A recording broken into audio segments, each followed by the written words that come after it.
বলেছেন যে গত ৯ মাস ধরে সেনাপ্রধান হিসেবে অভিভাবকহীন হয়ে রয়েছেন বলে তিনি কয়েকবার উল্লেখ করেন।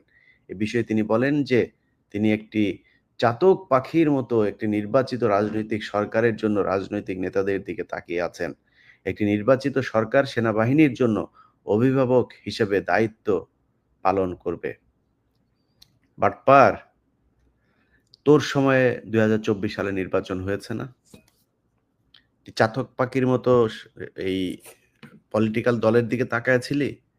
তুই তো তাকায়া ছিলি তোর আম্মার দিকে। তখন তুই খালেদা জিয়ার বাসায় যে তুই দৌড়াইয়া গেলি, বাটপাড়ির রাজনীতি মারাও। তোমার এই রাজনীতি আমরা বুঝি না। তুই খালেদা জিয়ার বাসায় গিয়া খালেদা জিয়ার সাথে এখন প্রীতি কর। তোর তো প্রীতি না করে উপায় নাই। তুই এইজন্য খালেদা জিয়ার বাসায় গেছিস। ২৪ এর আগে কেন গেলি না?